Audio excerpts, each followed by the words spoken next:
If you've been following my channel for a good while, specifically about the 3 to 4 years now, you pretty much only know that I covered Spider-Man for half the time, until around a year ago. Heck, I even did a Spider-Man video again 7 weeks ago as well. And well, I'm back here with another Spider-Man video this week. But it's a little different. I'm going to be going over a subject I've been interested in for a while now, and that is lost media. This will be from many mediums I can think of, movies, shows, video games, etc. So let's just get right into it.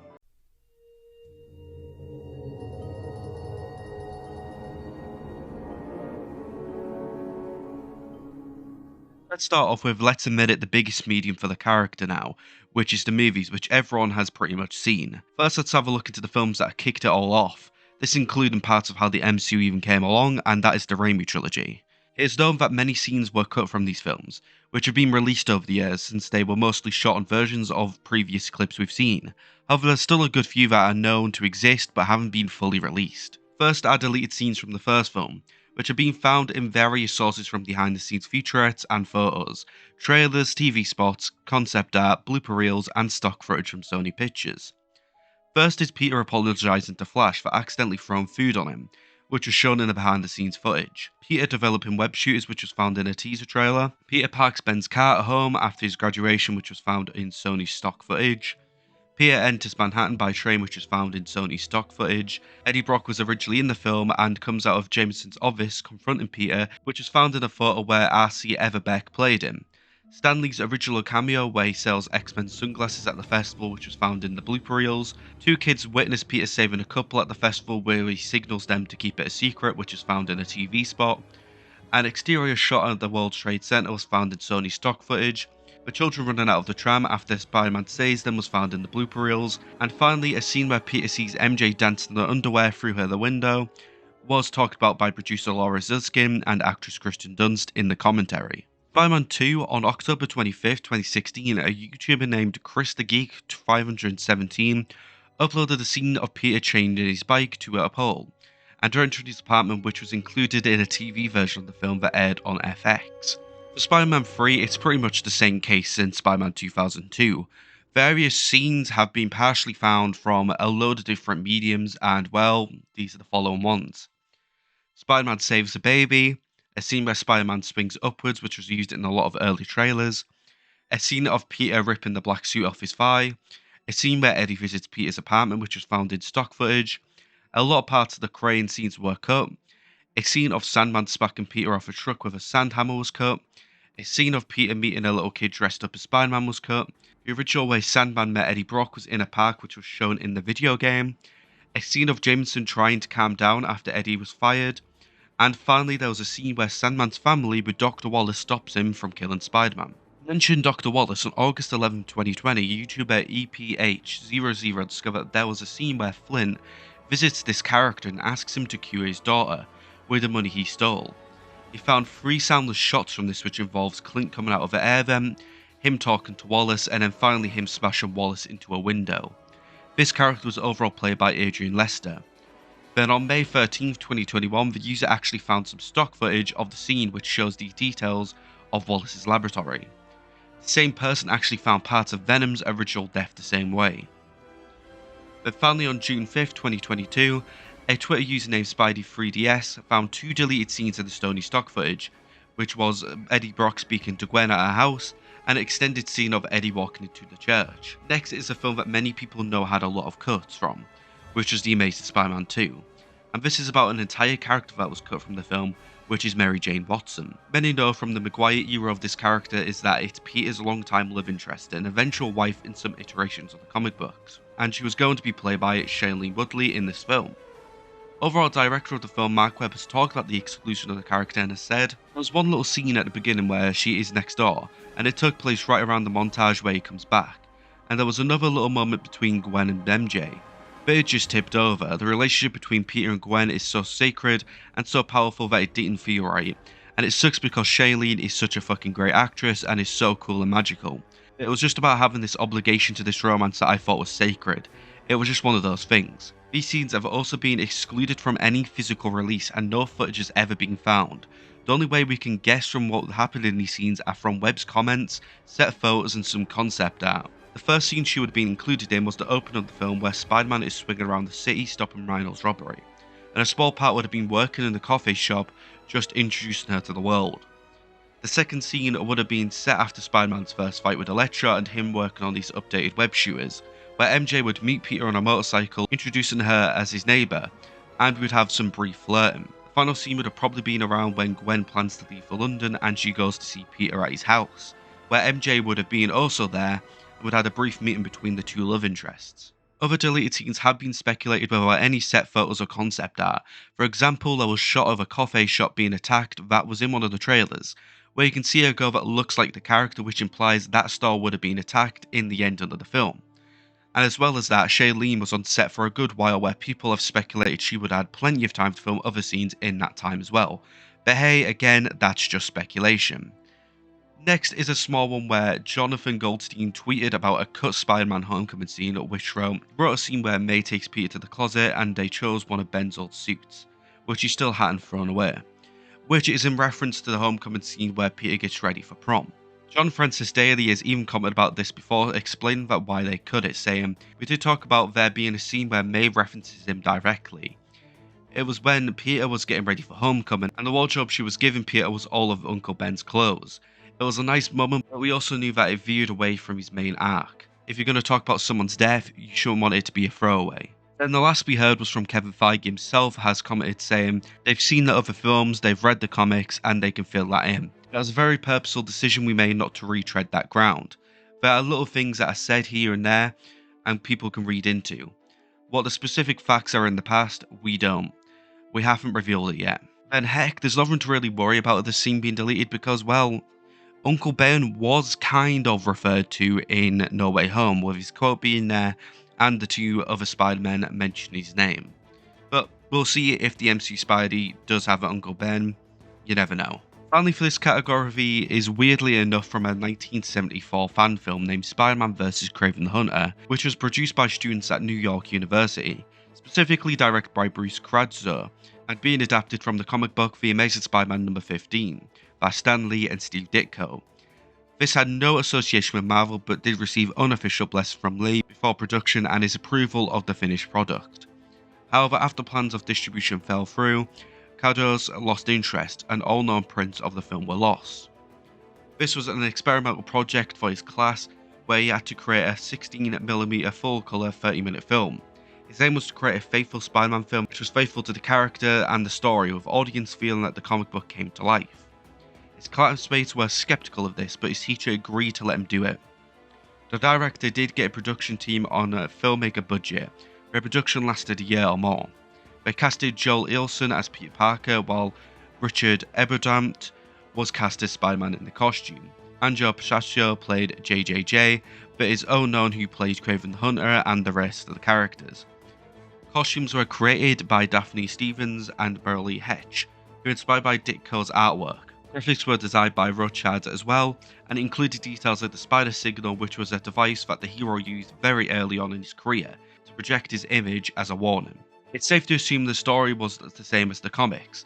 The storyline begins with Spider-Man defeating a gang of thugs, where one of them escapes and turns out to be Chameleon, who calls his half-brother Kraven. The Hunter is fascinated by the hero and agrees to track him down. The finale has a battle of Spider-Man going through traps and having a fight with the villain.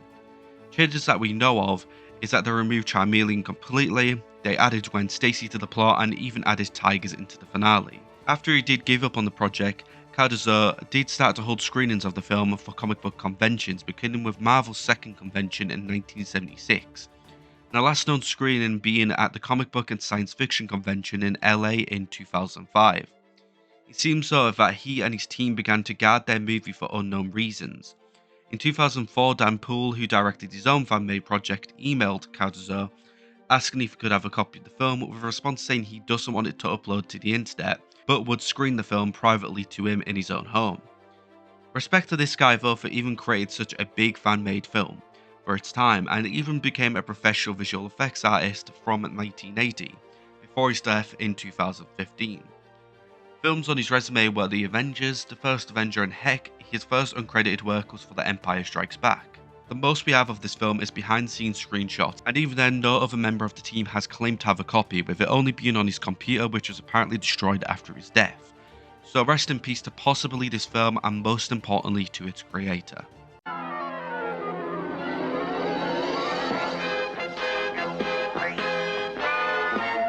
Spider-Man! Weirdly, the only bit of lost media I could find about a Spider-Man show was the 1981 series, more specifically with a Latin dub which was released in Argentina with the title Spider-Man's New Adventures. Leo Incoroiki voiced the lead, and well, the only bit of footage we have now is the main titles with Ennio Fritz's voice.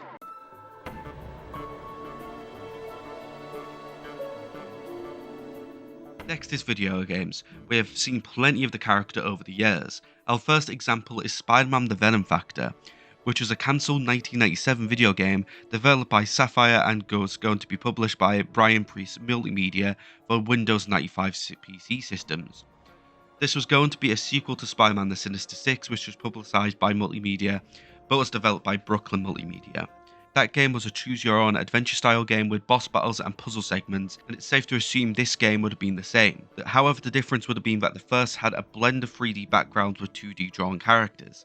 How the sequel would have used both 3D characters and 3D backgrounds.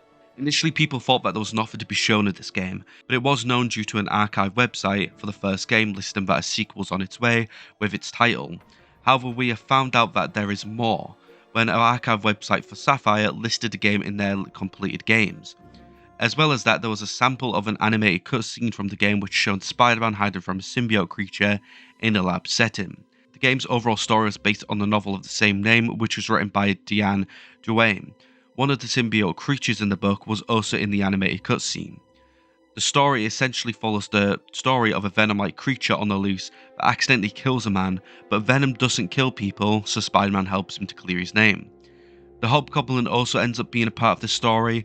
We also know that he would have been in the game from the release title screen. According to a page of the Computer Gaming World as well, it seems that this was supposed to be released on 1997, and that's it. We don't know why it was cancelled. Next is a pretty interesting case which is about a game that was released, which is the 2002 Spider-Man game. Essentially 6 years before he officially voiced the role, Josh Keaton was cast as the main lead in the game before they got Tobey Maguire to agree to do the job. Since then, pretty much all the original audio has remained lost to the public, but some of the lines were reused in a Green Goblin playable game mode. Then, that's it really. Still sticking with the Raimi talk, this time we're discussing the cancelled Spider-Man 4 video game. This was meant to release in 2011, being developed by Activision and Eurocom for the PlayStation 3, Xbox 360 and the Wii. The game was planned to loosely follow the events of the planned movie like the previous games. While the main plot would happen, we'd also see Spider-Man stop at small-time criminals as well. The main villain is believed to be Vulture, who was planned to be the main villain of the film. Other villains planned for the movie were also Felicia Hardy and Mysterio, so it's safe to assume they would also be planned for the game as well. We see newspaper clippings in the main menu of what we've seen of the game, showing either a design of Vermin or the Jackal, so there could have been inclusions as well. And also robots around them, which could be Spider Slayers possibly, or just normal robot henchmen. Only 2 levels of the game can be found in the game's beta, with bits of other levels still existing in the game's code. The first level is a tutorial that revolves around Spider-Man swinging from rooftops and helicopters above the streets of New York and a crashed subway, while he stops random criminals. The second level was set in Vulture's factory, where a boss fight would take place near the end. Other bits of the level codes included burning buildings, hotels, stores, shipyard supplies, and even famous New York landmarks. A difference between the 2 previous games and this one, however, was that free movement may have not been an option in this game, as most of the beta gameplay just shows web swinging being pretty restricted compared to the previous 2. The game was cancelled along with the movie in 2010 when Activision decided to work on the video game adaptations of The Amazing Spider-Man instead. This would also explain why Vermin and the Spider Slayers were in that series' first game, but I guess we'll never know. Well, this is pretty much the first one I've seen in the lost media community, and has been talked about the most in my own experience. This is the Spider-Man Safety Series. This is a line of direct-to-video animated PSA tapes made by Corner MTI Film and Video, where the distributor would be the Learning Company.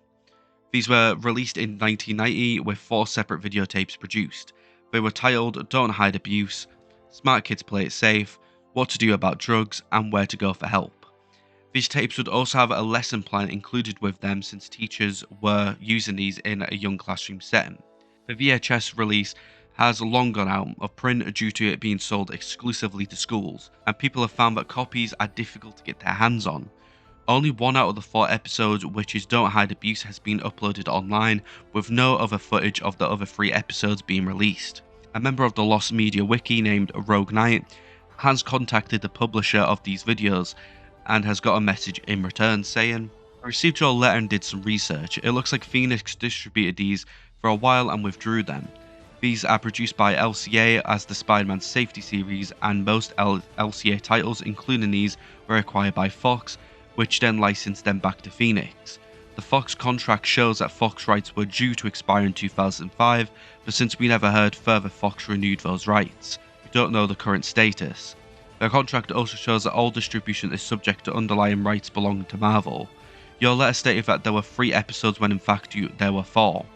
You overlooked Where Do You Go for Help. We have 6,000 plus VHS tapes, not all of which were fully documented.